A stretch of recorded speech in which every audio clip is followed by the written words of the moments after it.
Good morning, lads. How you all doing? Good, thank you. Good. Great times. We're back in the house. Can't go anywhere. Prawn pools are shut. What can you say? Phenomenal, isn't it? You know. Yeah, but the fibre's still going. Yeah, unless you're Celtic and you're self-isolating. Even then, Hibs couldn't do the job last night. Yeah, shocking. Anyway, you know. Yeah, so this is our first podcast of 2021, so Happy New Year to everyone that's come and joined us. We had a bit of time off over Christmas and New Year. I'd just like to sort of remind everyone that our podcast is sponsored by Test All Water, where you can buy sort of photometers, comparators and reagents. And if you go online to Test All Water's website and put in Poolcast, as you can see the web address up there, then you'll get exclusive discounts off their products. So that's enough for our little plug there just now. So guys, so Robin, back into lockdown. It's not good, is it? No, it's not good. But what it does is it allows us to tie down guys like Craig from Barr and Wray, because they're stuck in the house with nothing better to do than talk to a couple of muppets like us. That's the positive. It's no great, Ian. Obviously, this third lockdown.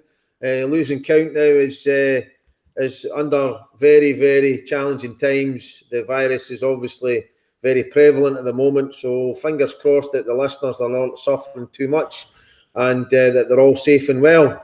But yeah, we just need to make the best of it, and there's obviously some positivity in sight in the fact that the vaccination programme has been rolled out pretty comprehensively north and south of the border, so we've got to be grateful for small mercies, you know. And Craig, do you know what? I've just had a little quick thought with this. This is our first podcast which has been exclusively Scottish.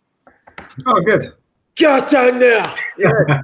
I know that would please Robin. So yeah, I've got my flights booked for June for coming down to see you, Ian. What? You haven't get tickets yet? Listen, we'll get tickets. You know, listen, we've got connections with Barr and Wray. They're big corporate guys, you know. They'll get us tickets. Yeah. Listen, coming down with or without tickets, so long as we're allowed, you know. I'm hoping that we're going to be there. Liquid we usually bring, isn't it? The fountains. Yeah. Well, that's not a day out, you know. So, Craig, for those of us who are joining us on this podcast, you know, I've seen a lot of Barr and Wray stuff over the years, many stuff. I even saw something which is probably going to shock you, which I'll show you in this podcast at some point. But that might shock me. Oh, well, it will. For those of you who don't know Barr and Wray, Craig, do you want to explain a little bit about the company, what Barr and Wray are all about? Yes, absolutely. Barr and Wray, come back to 1959. Now founded supplier of pumps and filters. Some of these designs we still use today. Started doing swim pools in the 60s. Some of the first wave machines in the 70s. Since then, we've grown into other continents, Dubai and Hong Kong. We employ over 80 people in the UK, 30 in Dubai, I think nearly as much as 10 in Hong Kong. There's been quite a lot. We started doing Murphy Pools in 1998, and that's a big part of our business as well. We've done 165 to date. The first management buyout we had was in 2004. Which brought it into employee ownership, 100%. And we've since had another management buyout just last year, which is really good for the business as well. So that's keeping it, ownership within directors within the company too. So it's quite a diverse business. You know, we're split between our aquatic divisions, which is the pools and the spas. That's predominantly kind of leisure market, performance market, and then luxury spas, which includes more kind of thermal cabins, resorts, and things worldwide. As you'd imagine, there's a lot more of that in the Middle East and the Far East. The core business in the UK is still very much, big filtration, big performance pools, leisure centres. schools, particularly north of the border. We do a lot of schools. There's a lot of community hubs getting built over the last 8 years now with the Scottish Hub initiative. So yeah, very diverse. We also have water solutions and process engineering departments as well within the business. Process equipment, they do the specification and supply of pumps, filters, UV, that sort of thing. And water solutions deal with filtration and wastewater treatment plants, so for all sorts of things. So really quite diverse. It's helped us a lot during lockdown. Construction industries were closed, certainly in Scotland, and we didn't have a lot of people travelling. But our water solutions department are doing a hell of a lot with water authorities across the country. That's still vital work that's carried on like normal, and it's great for the business where there's a big dip in construction. I think it's about 30% this year, but our water solutions are able to pick up multi-million-pound projects that can keep us going. So Craig, just in terms of the size of the company and for the design and build of swimming pools, would I wouldn't be far off in saying that you're probably one, if not, well, I'd say one of two, if not the biggest company for design and build in the UK. Would that be about right? Yeah, certainly the biggest company. Yes, absolutely. Yeah, good. And your role in the company, it's more the kind of after sales. Would that be correct? No, well, I do the sort of pre-contract side. Right, okay. So I started 10 years ago in estimating. I've had different roles with the company. I was business development and after sales for some years. My role at the moment is the pool sales and estimating department manager. So basically everything from initial concept, meetings with clients, through the tendering process with main contractors, and negotiating that contract right up until getting it signed and then handed over to the project team. That's what we're responsible for. So yeah, good. Craig, you might know one of my colleagues from many years ago. So many years ago, I used to work at a 50-metre pool. I was one of the managers there, and we had an apprentice electrician who worked for us, and I could tell you many a story of what he got up to and what they made him get up to and all the tricks they played in him. But he now works for you guys and has done for many years. Great. I don't want to know his name. That's been recorded, isn't it? It's quite funny though. He only lives about a mile away from me as well now. But he's all over the country all the time, and I always I'll take the mick out of him sometimes when I see him in different places and say, "Oh, yeah, there's another one you're going to mess up, is it?" And so yeah, he's a good lad, and he's worked for you guys. I don't know exactly his role now, but I know he's worked his way up the company with Barr and Wray as well. So who is that, Ian? Because I speak to every time I go down to Darlington, to the Dolphin Centre, I always come across the guy for Barr and Wray. He's a Cockney guy, wee guy, brilliant, really good, really. So the guy I know, his name's Richard Chislett. Yeah. You know him, Craig? Yeah, I worked with Rich. Rich is fantastic. Good guy, Ipswich Town fan. But in London, southeast for us. So really good. Yeah, so he's down my way, which but he was the 16-year-old, sort of 16, 17, 18-year-old apprentice. He started off as a lifeguard, actually, moved into the maintenance team. So but it's been over 20 years since I left there, and since we worked together. But our paths always cross all the time, which always makes me laugh. Good. But yeah, Craig, I'm used to when I go into some of the big builds I see, especially because I get a lot more 50-metre pools down here, and without a shadow of a doubt, going strapped across the front there, Barr and Wray usually is what I see. So I kind of know what I'm going to come into, and it's funny because if you were to remove your logos, I'm kind of used to exactly the types of equipment you guys always install and the logo, and its layout. I've kind of got it in my head where its layout is, so I could probably find your kit without the logo on, if you know what I mean. I could probably identify it from 5 different systems. Yeah, absolutely. I've done the condition surveys for different councils and things, and sometimes it's not until I walk into a plant room, all I know is it's a 35, 40-year-old plant, and it's not until I walk in that I find out it's one of our installations, which is always handy. We can always dig out the drawings and things like that as well. But yeah, not a lot changes over that time if it's done right.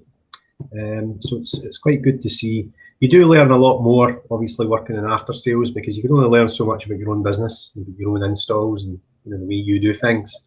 It gets a wee bit more frightening, a bit more daunting when you see some other installations and some of the other technologies that have kind of came and went through the years.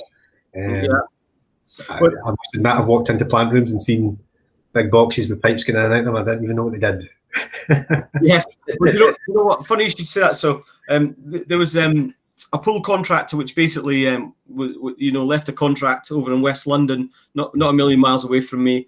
And back in March time, sort of March, April time, all this, the first lockdown. And anyway, a new trust has taken it on, a newly formed trust. And they asked me to come in and do some condition surveys on them, funnily enough. And there was 5 of them. And I walked into one particular one and I was like, oh my God, I haven't seen one of these in donkey's years. So I've got a photo of it. I'm going to show you this photo because it kind of made me chuckle. And Robin, you'll like this when you see this. It sort of made me chuckle a little bit as well, because it wasn't working, by the way, mate. It was, it was disconnected. It was derelict. But this is what I saw. Have a look at this, guys. Oof. Now that for straight away, it said to me, God, that is so old because the logo's not even right. No, Craig, that's not quite as old as the one at the time capsule just got rid of, have they? Is it? No, I don't know. The time capsule, Ian. Honestly, it was like pre-1900. It was just. But they managed the time capsule. Craig at the time capsule managed to beg, borrow, and steal bits of ozone generators from around the whole country, and they managed to patch it up, keep it going.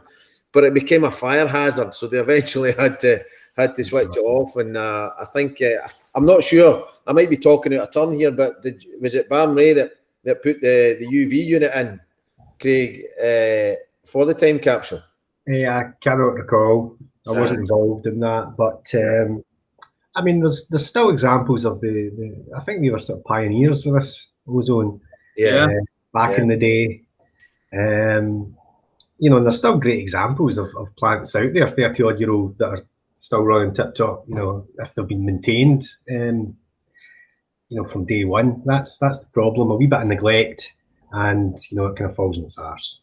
So, I mean, you've also got guys in Barr and Wray that are very good at maintaining them, that have been in the business for a long time.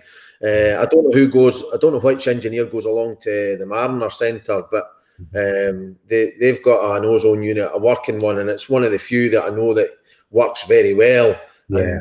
And you guys manage to maintain it, and it keeps going. And the water's really good at the Mariner Centre. Yeah. But I mean, the ozone units. I mean, I don't imagine that Barr and Wray are installing many ozone units now in terms of design and build. No, it's sort of fallen out of favour, really. It's still the best water quality you can get, but obviously the plant that has to go along with it, it's quite intensive in the capital cost and the plant space required, the plant height, everything like that. So yeah, the maintenance it's the skill set, the knowledge, the maintenance. If there were half a dozen other companies out there that could maintain it, there'd probably be a lot more installs and a lot more still out there. But unfortunately, if we're not doing the maintenance, quite often the advice is just to strip it out because they don't know, what else to do with it. Well, funny you say that. My local swimming pool back in Annan when I was a child, it was an ozone system. And it was put in back in the 80s. And I haven't been back there in years, so I don't know if the system's still live or not. I bet it was done. Yeah, it is. It was up till very recently. Oh, was it? Up to about 3 or 4 years ago, it was still working. I do the training for the guys down in Dumfries and Galloway, and it was still maintained. But I think actually they've either taken it out and put UV in, or they're not using it anymore. But it was up to very recently still going. Do you know what? I'll give you a laugh, lads, to show you how good ozone was. So our when I was at that school, Robin, Annan, if anyone doesn't know, it's very much on the coastline. And when you were in the first year of secondary school, so for any of our English listeners, Scottish years kind of work differently in secondary school. So you don't go back into sort of year 7, 8, 9, 10, 11. It sort of works. So you go back to what we call S1, secondary 1. And our first year, we used to have to do 2 miles cross country, right? But that's very near the coast. So second year of secondary school, it was 3 miles. Fourth year was 4 miles, and the last year was 5 miles. That was the cross country for the PE. But when you got to the last 2 years, you were considered a little bit older. So you used to take us down to the Solway, and you'd run along the beach, right? You're miles off school premises at this point. It never happened nowadays. But anyway, the PE teacher used to leave the back doors of the swimming pool open, and you'd be covered in sand and covered in mud, because we had a couple of fields we had to go across as well. And as long as you took your trainers off, we were allowed to just continue the run through the back double doors and jump straight in the deep end with all the mud to get off us in the pool. Seriously, that's what we used to do. Oh, fantastic. And the water quality was decent, so it was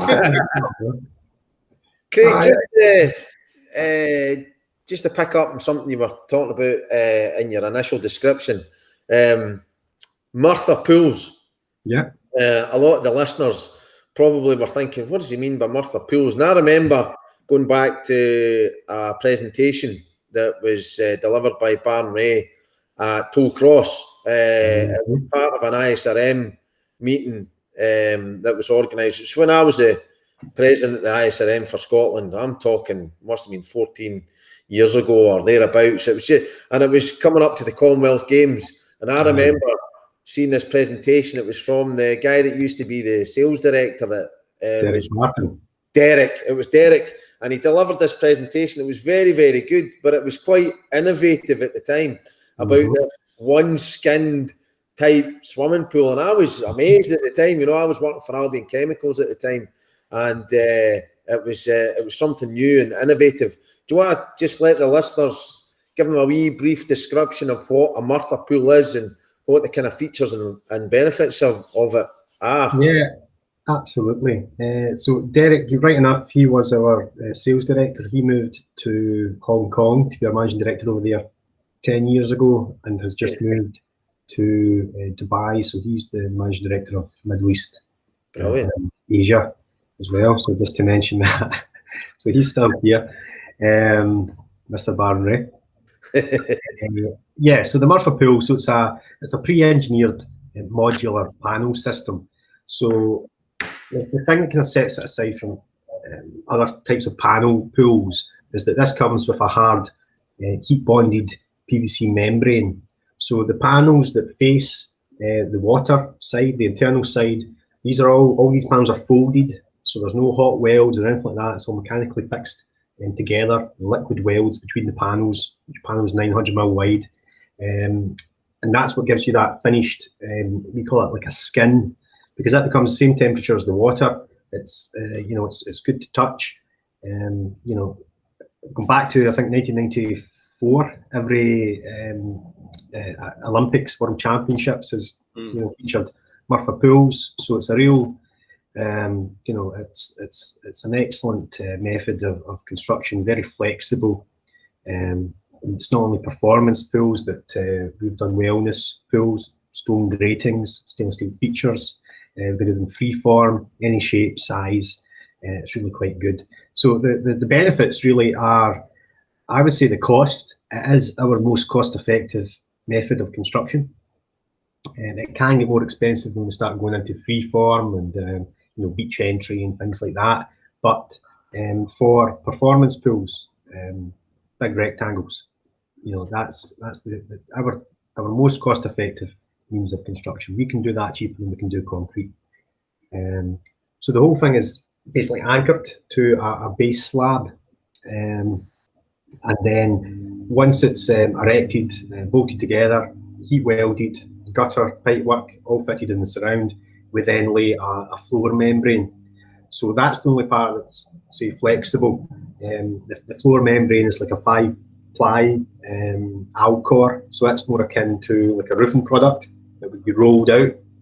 So that's 2 meter wide rolls. They are heat welded together. and then we welded to the base of the panels. So the idea is that can flex and that can move, and then the shallower ends, that's anti-slip as well. So yes, there's a lot of sort of preconceptions about panel pools or liner pools or things like that. Murpha is completely unique.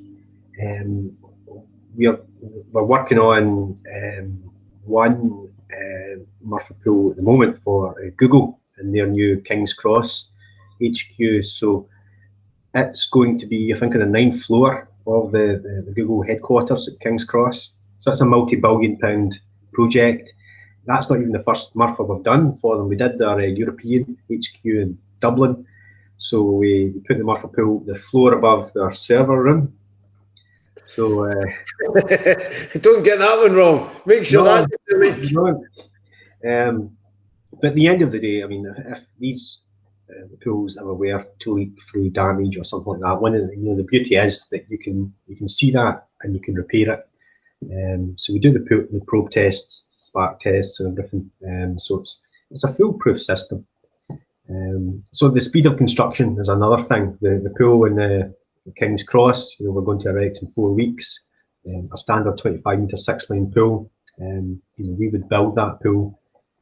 I think when we did Scotstoun, which was a temporary pool for the European Championships, that was the 25-metre pool. I'm sure that was erected, pipework, water in it within 8 weeks.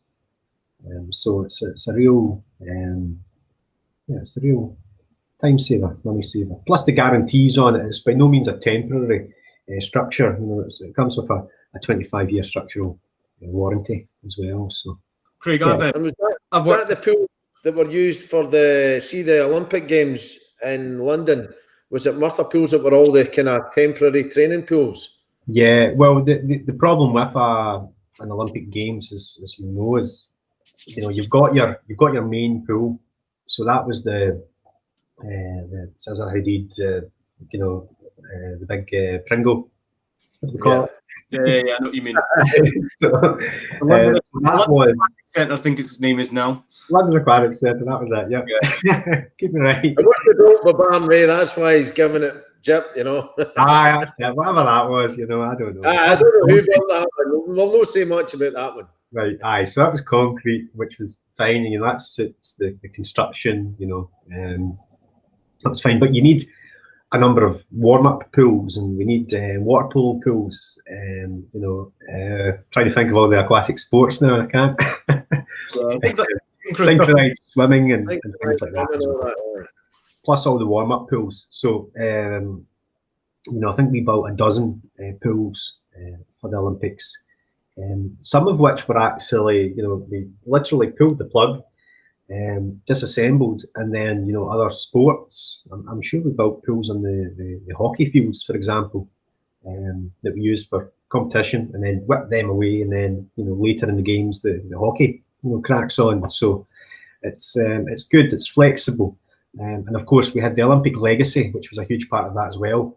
Many of the pools went to be disassembled, were adapted in some ways sometimes, and were reassembled in a permanent install. We did a couple of schools and a couple of leisure centres like that, 50 metre as well. So, Craig, there's one of those temporary Olympic pools, believe it or not, that's still disassembled under a tarpaulin in the UK. Is there? Yes. Yeah, it went to where it's going to be its final resting place and rebuilt, but it never ever happened, and it's sat around the back of a particular leisure centre under a tarp. Yeah, the Olympic legacy wasn't all that it cracked up to be. No. I remember prior to the temporary pools getting sent out, and I went to see. I can't remember. It was to see Rory Cameron for whatever reason, and he showed me in your. This was not long after Hillington, your new. Well, I say new. It's not new now, but when Hillington was taken over and became your headquarters. And he took me through the back, and he says, he was pointing at like 4 storage containers, and he says, "You'll not believe what's in these storage containers." And I'm like, filtration, sand or this, that, and the next thing. And he opened it up, and it was a full plant room. Yeah. And I was like, "You're joking?" It was like everything was kind of modular. It was just, I couldn't believe it. I mean, that we're going back 10 years ago or beyond. And it was amazing that you could take a plant room, put it into a container and just ship it down to Birmingham or wherever, along with the pool. And it was that was phenomenal at that point in time. Yeah, well, we do a lot of that for a lot of different applications. Not just temporary plants that we can basically rent out, but our water solutions side of the business, where we have to give, we basically have a big camlock fitting. That's water in, this is water out, and we give a full water process plant, in a container ready to ship. Land on a beach and shifted into place in Outer Hebrides or placed on a ship. To do all sorts. Sometimes it looks like nothing to me, but yeah, it's very flexible, very flexible. So, Craig, over the last couple of years, I've worked quite a lot with Merthyr Systems because I first got introduced to them a couple of years ago when I was taken up to China by a client to work on some swimming pools, and they used the Merthyr system. Ah, good. Yeah. And so that was my sort of, I'd seen it in pictures and videos and various different things, but I never actually worked with it. So I've worked with quite a few now, and I've got a particular client that uses the Merthyr system a lot for their builds. So I've seen quite a lot of it. And well, funnily, we've got someone coming on from Merthyr in a few weeks. So because it turns out a colleague of mine I worked with maybe 10, 12 years ago, she now works for Merthyr. I think she's something like commercial sales director or something. I might be doing a misservice to her there, and I'm not sure. But yeah, she works for Merthyr now. So we're quite fortunate. I've seen the system up close quite a few times now, and yeah, it's a good system. At first I was like, well, how's this going to work? But now I've seen it in process. It's fantastic. What we find is the description that we give doesn't do it any justice. You're right. You have to see it and you have to feel it as well. Once you see it installed, it's a kind of double-edged sword for us. When you see it installed, the problem is when you walk around the pool surround, it just looks like a normal pool, looks like any other pool, which is half the problem, because people want to see, well, how is this different, or how does it differ, and what am I getting here, what am I buying? Well, at the end of the day, it's going to look pretty much like a concrete tiled pool, because obviously we do the ceramic edge as well, which is an option which gives you 2 tiles at the water edge. Yes. So that on the surround, you've still got that same ceramic finger grip and a tile that goes below water level. So that's maybe to appease the architects with their tile options and things like that. So, but yeah, that's I think once you see a few of them, and we find as well that once main contractors install one, they start to harness the benefits and they see how maybe the next one, how they can do it different. So we do have a number of customers that they know that is what they want, and they can prove that to their customers, or even if it's public authorities, that they're getting value for that product, and the advantages that the end client's going to get as well. Yeah, certainly that's the case with the guys that I work with that use the system all the time. They've used it, they've seen it, they trust it, that's what they want. And build time is a massive thing on them, and cost. So that's part of the thing that pleases them. But Craig, I was going to ask you, let's just sort of move away from a new build for a second. Do you ever, get called back, at Barr and Wray, get a phone call and sort of say, well, come and have a look at this plant, it's not quite working? And I find myself going in a lot of the time and just looking at the plant and shaking my head. I had one this over the weekend, actually, and I just shake my head. I just cannot believe this. I mean, I'll give you an example. The one I had over the weekend was all shiny new pipes, saying to me it's been repiped 2 years ago, and I was like, okay, fair enough. And I took a look at it, and they had 2 outlets, one outlet going to one pump, one outlet going to the other pump. So I'm thinking, actually, they're 2 individual outlets. They don't interconnect at any point. We haven't been doing this sort of stuff for years, and that is dangerous. Yeah, absolutely. Do you ever find yourself just sort of going in and shaking your head and thinking, who on earth was doing this? Yeah, absolutely. The issue we have in this industry as well is, obviously Barr and Wray's been around a long time. Even my 10 years with Barr and Wray, there's been a lot of companies come and go, big companies come and go. And for every one of them, you've got half a dozen small companies that came and went as well. We've got a certain responsibility to stick to the guidelines and to inform people, of what their responsibilities are, operating, maintaining, upgrading centres. And I think a lot of people just, caution to the wind, they'll come in, they'll just fit a replacement pump or, pipe this up a wee bit different. And it does us a bit of an injustice. We don't like to see that at all. Whereas if we go into a centre and, just like you say there, say it's a single outlet and we're replacing a pump, this is the advice, this is what you need to do to make this safe. And if you don't want to listen to us, we're not going to touch it. Yeah. So we do have a lot of responsibility there. And yeah, that's the problem. There's a lot of them that are just running, they're just getting by, and just kept going. And if that's just firing in another wee pump here or there, or linking up a couple of pipes, or blocking off one of the outlets, then they'll do it.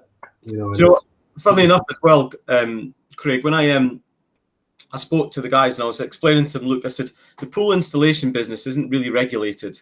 I said, it's not like gas safe or anything like that. And I said to them, I said, look, I'm not being funny. We could set up a company tomorrow and we'll call it ABC Pools, have a nice flashy website. And I said, if you look at most of the systems, a lot of them on the smaller domestic sides and little hotel-y things, I said, it's cut and glue.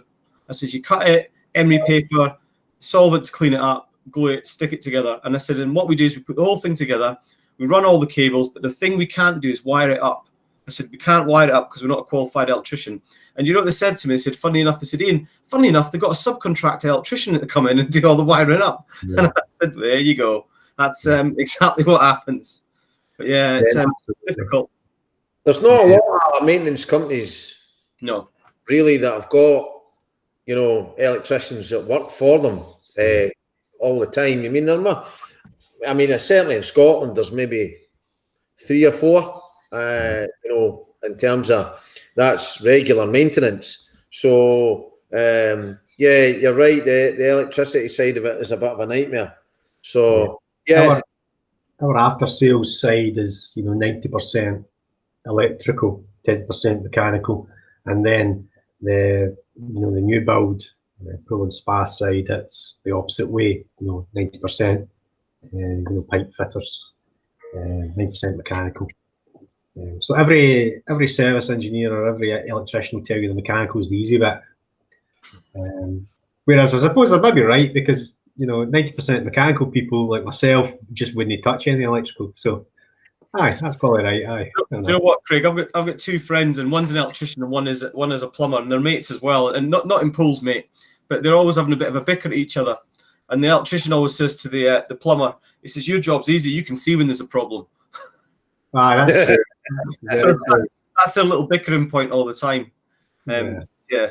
How do you think lockdowns maybe affected sort of the industry, the business sort of thing moving forward? What do you think it's maybe done for us? Because we're seeing a lot of pools, certainly down south. I don't know how we are in Scotland, but we've still got lots of pools that have not been open since March. Well, we've seen the same thing. I think the state of the public pool market, I think that's been a bit of a concern for a few years now. Especially more and more pools are going off onto these private trusts, which is good at the start, but it's very much pushing them out to sea.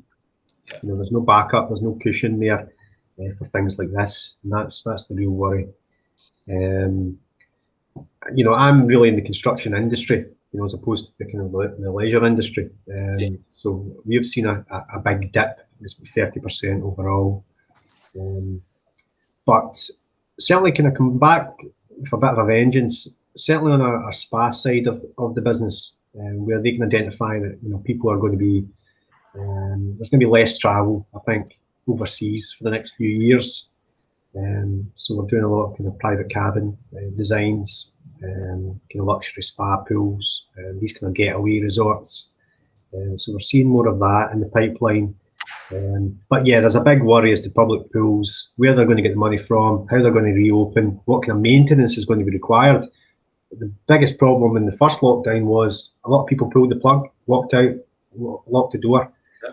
There was no advice, there was no cushion, and it just came too fast. So there's no answer for that, really. Do you know what, Craig? So Robin, we only started our podcast really after the first lockdown. But we did several podcasts on sort of the options that Pewtag advised was really to keep it going or sort of hibernate it, sort of thing, wasn't it, really? But certainly it was never to empty it. And me and Robin did a podcast where we were talking about the secret third option, weren't we, Robin? Where people had unofficial option where actually Pewtag recommended it wasn't an option.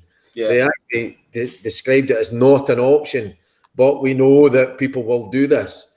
And I've got clients in Scotland that did pull the plug. Some of them did it deliberately so that they could get work done, knowing that it was going to exacerbate the problem. And they thought, here's a wee opportunity. Let's just empty it and then show the local authority, by the way, look at all those cracks that have appeared. We need to get this fixed. Now, that was a deliberate intention, but there's others that emptied it and thought, oh, what's happened here? And it's led to tens of thousands of pounds worth of repairs being required. And what I would say, though, Craig, is that a lot of people in the industry have maybe learned a lot over the last 10 months about water treatment, about swimming pools themselves, about maintenance, because they've had to go through this whole process of closing a pool down, hibernating it, or they've had issues where they've emptied it, shouldn't have done, and they see all the issues. And they've gone looking for advice, and hence the reason that there's podcasts now. There's the amount of technical notes from Pewtag. You guys at Barr and Wray have probably had hundreds of phone calls. What do I do? Well, this has happened. What do I do now? It's been a testing time. Yeah, absolutely. Often this is happening too late, though. So we're all about preventative maintenance. We're all about advice. That's part of what people buy into with our service agreements. It's not simply somebody showing up with a chamois cloth and leaving it all shiny, every 6 months. Really, what you're getting, what you're really paying for, I suppose, is the advice. You're able to phone us up with a problem, and we're there to help. And I think that's what sets us aside from many other service providers. Well, I would hope, but no, there are good ones out there, as Robin said, which we respect, because I don't think there's enough of us.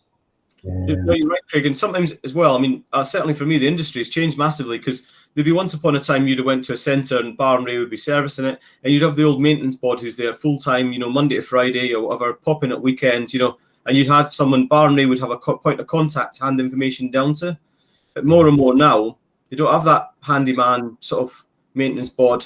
Well, it's the contact as well. That's the kind of key thing. The fact that we've got engineers at the end of the phone that we don't want the call outs. We don't want to have to come out if it can be avoided. That's not how we make our money. Perfectly honest, it's an inconvenience. But we're finding more and more, especially as people are trying to squeeze budgets and everything, they're not recognising that that's part of what they're getting for their money. And then they phone us when there's a problem that their service provider can't fix, or is too big for them to deal with. And that's very common for us as well, which is quite disheartening.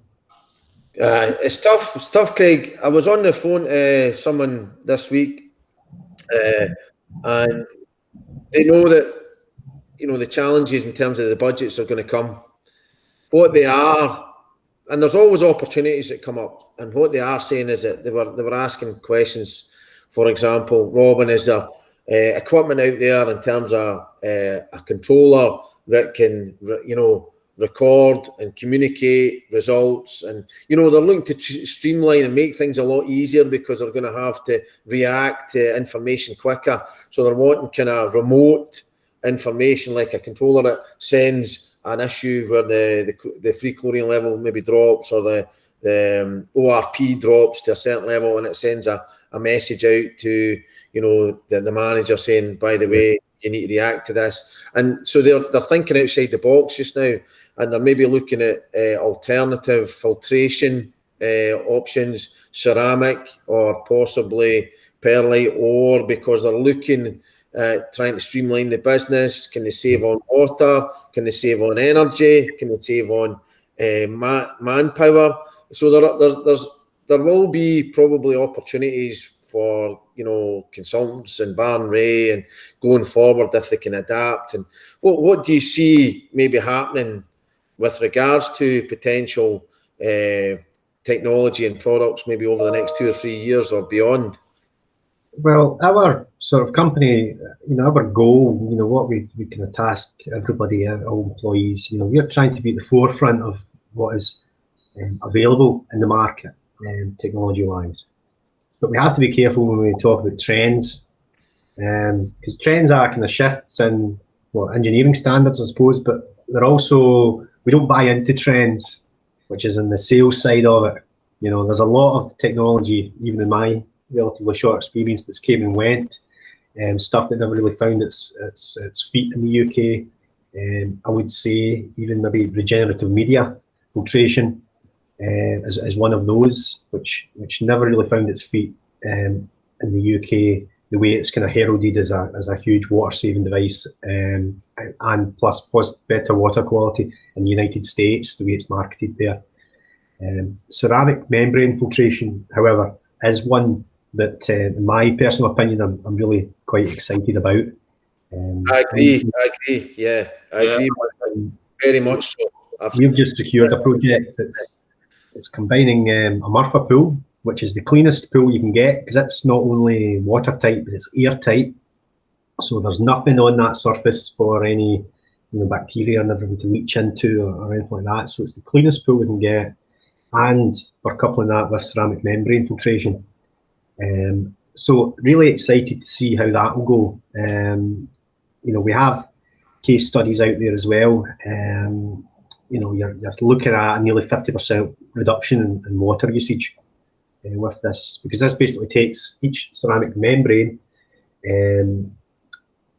It's a fully automated system. When it has to flush one, it's more akin to flushing a toilet than doing a whole backwash. So you're basically dumping 50 litres at a time to do, say, backwash in one membrane, as opposed to sometimes 15 cubes for a large sand vessel, 15,000 litres. So the energy that you'll be saving in the water can be immense. So we're really looking forward to seeing these getting up and running in the UK, and we've got another 2 or 3 in the pipeline as well, which we're actually designing as part of a passive house design team. So and I mean, I've dealt.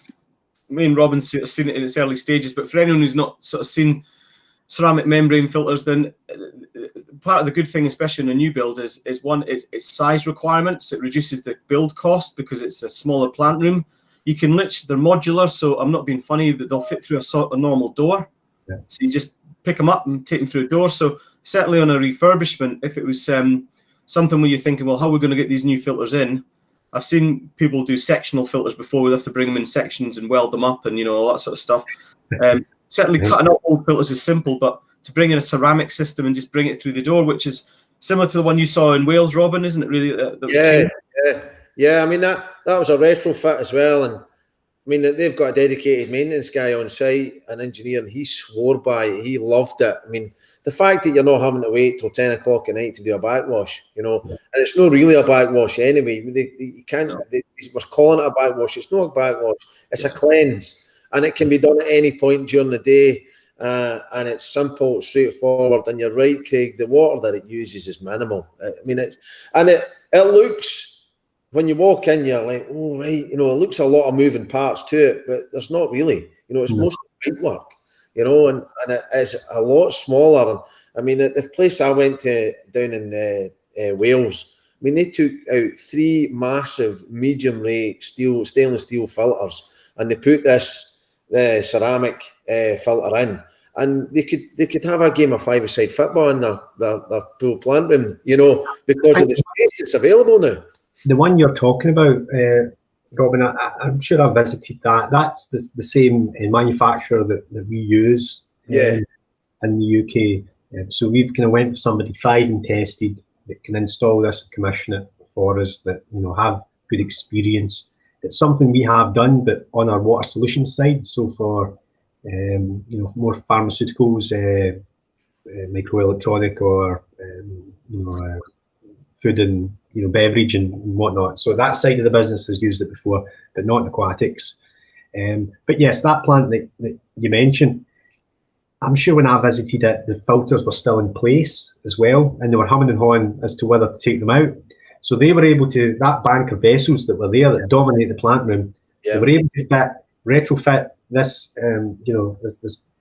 this narrow bank of ceramic membrane filtration that does the same duty as those, fit that just in the empty space in the existing plant room. That was before taking out. That's right. Yeah, they put it in just opposite the bank of filters, and you're like, it's crazy because they've now got all the space where the filters were. And you're like, what are you going to do?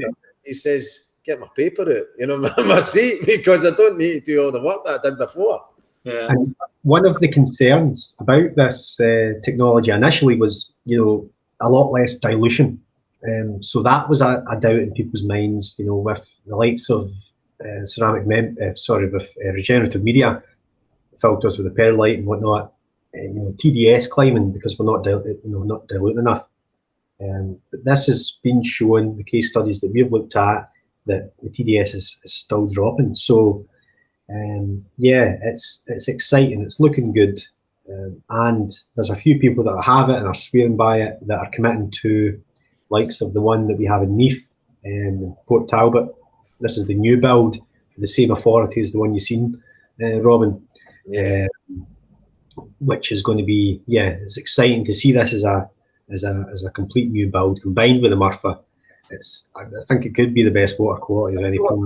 Craig, as well, it's going to be because one of the clients I'm using that uses the Murphy system, they've got leases on their building, and their plan is that should the lease ever close or whatever you've got to do, they're using the Murphy system, and their plan is literally to take the Murphy pool, unbolt it basically, and ship it off into the next place. That's the whole plan with their Murphy system. But think for a second, if you combine that with a ceramic, seriously, I'm taking the furniture away now.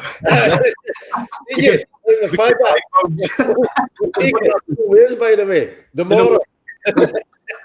A lot of the time they're putting them into industrial units, and the theory is that when they hand the industrial unit back, the industrial unit has to be in the condition you actually originally put it into.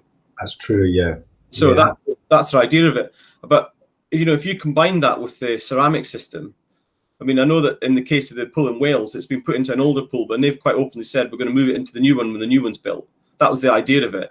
That's exactly it. And there's one in Manchester that's doing the exact same. They've bought it at the moment as a sort of trial. And the good thing is, if they didn't like it, they had a deal in place that they could, get rid of it. But they do love it, and they're going to move that. They've got this sparkling, beautiful pool with this old plant and these new filters, brilliant water, and the building falling down round about it. But they're going to whip that out and take that to the youth centre. So it's good. It's impressive so far. I've not seen many negatives yet. So I'm really quite excited about ceramic membrane filtration. Yeah, I mean, as well, again, for anyone who's not seen it or heard of it, the idea is the filters, the vessels, from what I've seen, they're all the same size. So basically, you just strap more vessels to each other, depending on how big your pool is. So if your pool's quite small, you'd only have a couple of these things strapped together, and if it's quite big, you'd have like 10 of them strapped together, so to speak. And hence why they call it a modular system. You just strap modules to each other. They're pretty impressive. I mean, Robin's had a colleague that we know quite well, Craig Utley, who's they had one putting out one of their facilities, didn't they, Robin, or a little hotel pool as an option to take a good look at it. And he's had it in probably, I'd say, more than 2 years now, I'd have thought. Yeah, I mean, he did mention that, if you could get your customers to pre-swim shower prior to going in, the ceramic filters work a lot better. I think what we are probably doing is trying to compare with where ceramic filtration has been used on the continent in Europe, over in Germany and Austria and Switzerland. And it's not like for like, because folk over there tend to have a wash and a pee before they go in, whereas in our country we have a wash and a pee in the pool as opposed to going into it. Not a confession, Robin. And that can have an impact on the use of the ceramic filters. But you know what? That has an impact on all filtration, no matter which one you use. So you can't. The problem is that they're saying, the ceramics maybe not quite as good in this country. It is, because you're suffering the same issues that you would have with any type of filtration. So it makes no difference. You're just you're comparing apples and oranges, to be honest. I like the ceramic filtration. I like the ease of use, the size, the footprint, the energy saving. All of it combined together, to me, is a great recipe. It's expensive to purchase initially, but it's like anything else. If you're going to be making the savings over time, then it's good economy. Yeah, and I think that's what we're going to be looking at over the next years to come. I think the good thing about this technology as well is you're not making savings at the expense of your water quality or something else, the functionality or anything like that. It seems to tick all the boxes. I mean, you're actually, in fact, you're improving the water quality even further. It's not even a like for like, because it isn't a like for like. It's significantly better.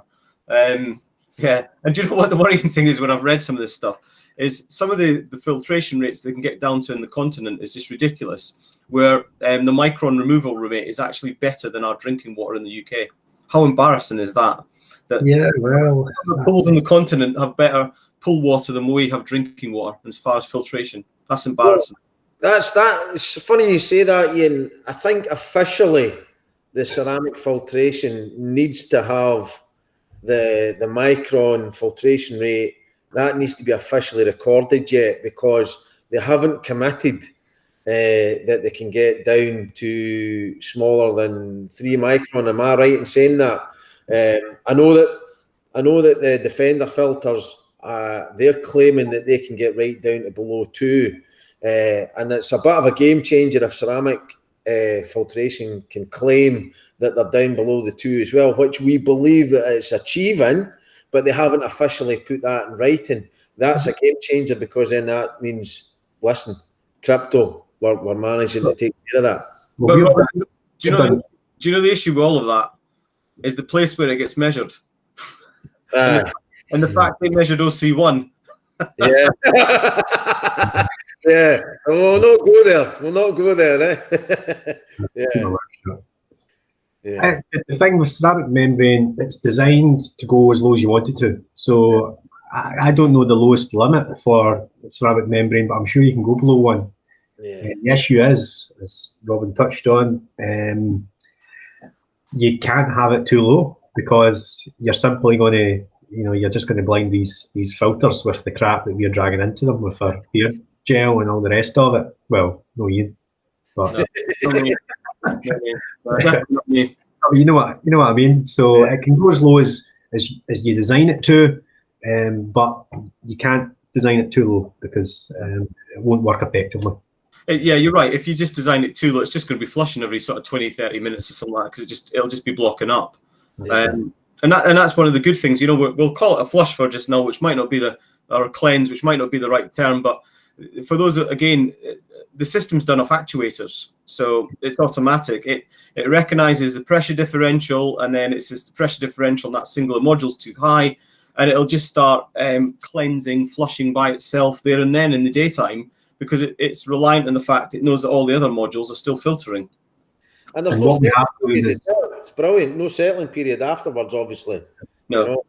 That gives it a real advantage. When this has been retrofitted, I've been told that when we do these switchovers, you find it's flushing these modules quite a lot, because that's it, just cleansing the pool. That's cleaning the pool. It's taking what the sand filtration was giving it. It's bringing it down to that micron level filtration, cleaning it out, and then you see it stabilizes. It stops flushing as much once it gets to a level it's happy with. So yeah, we can see it works.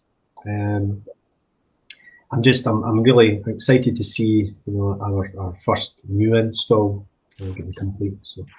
And have you got any big projects? I don't know if you're allowed to tell us, but kind of anything that's big that you've got the Google headquarters. Have you got Sheikh Mohammed's pool getting built in his back garden or anything like that? Well, yeah, we try not to do. We don't do too much domestic. We tend to find that the pool, regardless of the size and the value, it's down to the complexity of the build. And sometimes, if you introduce a client, that makes everything 10 times more complex. So we want to be.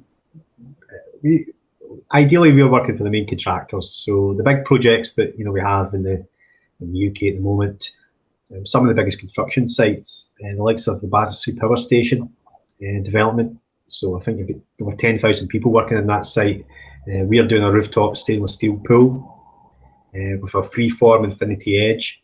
Now that's the hotel adjacent to the power station. So this rooftop pool is going to look out into the chimneys, lit up at night. So that'll be quite interesting. Britannia Leisure Centre in Hackney. It's another multi-billion pound development. Craig, I'll stop you there. I used to work down there for that company, mate. It needs it. The new one. This is the new one. So. Yeah, I know what you mean, but if you'd seen the old one, oh my God, it needs it. Yeah. So that one, Faulkner Brown Architects as well. It's really impressive what they've done by. I'm sure we've got pools in different levels, but they've taken that envelope of land, and they've got football pitches on the roof, for example. The leisure centres over all these different levels, because obviously area is a premium, so it's really quite impressive. We're doing 5 pools, and we've got floors and booms there as well. We work with Vario Pool for our floors and booms. Yes, we've got Google. Peninsula Hotel was another big spa one that we're doing. So that's what park is that? Regent Park, Hyde Park. Couldn't tell you. Can't recall. Sorry. But that's one that we've been involved in the consultancy side of the project for 7 or 8 years now. So we've really taken that from inception through to completion. It'll be completed in a year or two. So yeah, that's a 10-year project for us. From initial design through to handing it over. So I think that's one of the biggest hotels in the country. Certainly 5-star Peninsula. It's fantastic. Yeah, Google's a big project, a very difficult logistical challenge. But in terms of what we are there to do, it's a 25-metre pool. It's not a huge project for us, but there's not many people that can do those. In Scotland as well, we've got the Cameron House redevelopment. Oh yeah. So we're doing the big refurbishment there. That is actually regenerative media filtration. That's what was specified there, due to constraints as well in the plant room.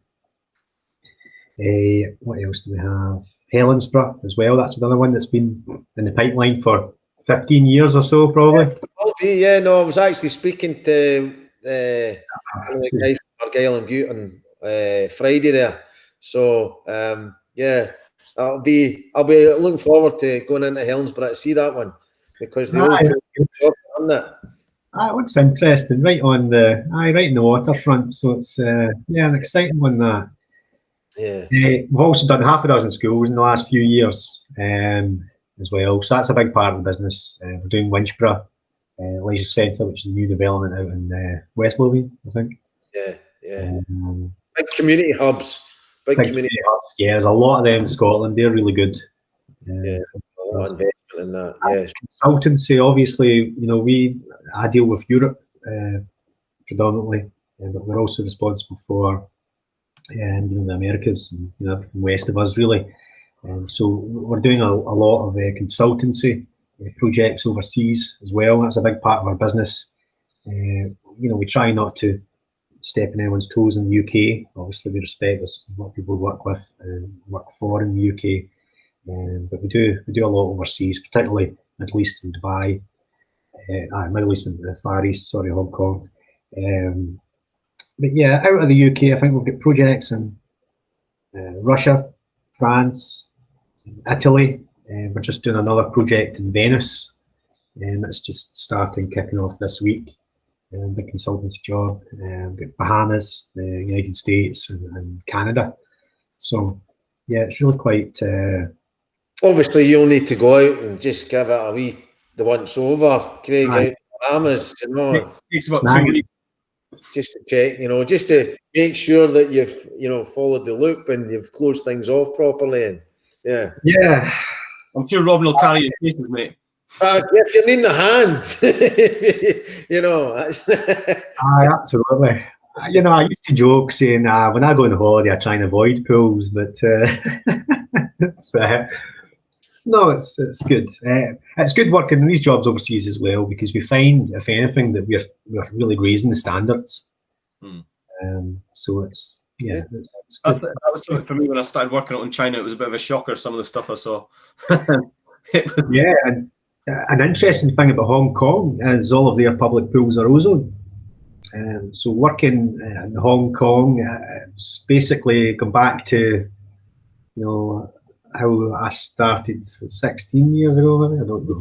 A lot of the larger pools in Hong Kong are still chlorine gas as well.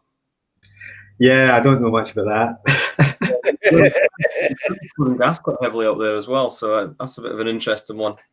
Good stuff. yeah. Craig, Well, it's been really good for you to join us today. So I'm sure that you know, if anyone's considering a large project out there, I'm sure they can sort of look at the website for Barr and Wray. Yeah, absolutely. That's the best place to see. That's our portfolio of past projects and new project awards. There's a lot more on LinkedIn as well these days. We do a lot of updates on current projects and stuff that's, you know, around the corner. And there's another one I'm announcing today, a big project award we have in Great Yarmouth Leisure Centre. Oh yes, I've seen that come up in a news feed actually. Yeah. So that's the Marina Leisure Centre. So we're doing the pool's filtration water treatment plant and the flumes as well there. So It's a new build, isn't it? new build, yep. Yeah, I remember working in the old one. Where have you know what? I worked for quite a large leisure provider many years ago. So we had about 170 leisure centres up and down around the country. So, and my role at the time was obviously with pools and stuff. I was all over the place. So yeah, I got to see a lot of these. A lot of them don't exist anymore now because obviously being knocked down. But the Hackney contract you mentioned, that was one that we had. Great Yarmouth, yeah, I remember that one. The old Yarmouth Marina. Yeah. But yeah. So yeah, so you were saying, so they can have a look at the portfolio, they can have a look at the contracts page, they can have a look at making contact with the website. Absolutely, yep. All of our contacts are there. Yep, anything they need, happy to help. Perfect. Well, I think that's about us from this week, Robin, is it? It is indeed. Thanks again for you coming on, Craig. And Thank you very much. yeah, don't get too upset if your football team doesn't win this week. You know, it's just part of the course. We're just staying clear of it. We're just, you know, we'll loiter about 7th until the end of the season and just let it boil over. Yeah. Thanks again for coming on. And all the best for Barr and Wray in the future. And like all our guests, we would welcome a wee return visit, and you can, if that's feasible and willing, and and you can you know, have a wee chat about where Barr and Wray are maybe in 6 months or 12 months time, and get a wee island from the Bahamas office. That's right, yeah, managing director of the Bahamas, yeah. Or is it more Mexico with a hat behind you? Is that right? I don't know, it might be. Oh yeah, that's my sombrero lamp. Yeah, in Miami. You never know. Very good, very good. Well, thanks again, Craig. And Thank you very much. if any of the listeners have got questions they would like to send in to Craig, then get them to myself and Ian through the usual outlets, through the Facebook pages and our email, or contact Craig direct through Barr and Wray from the website, and through LinkedIn is probably one of the best options as well. And thanks again, Craig. Well, thank you very much, guys. It was fun. All right. Cheers, guys. Okay, cheers, bye.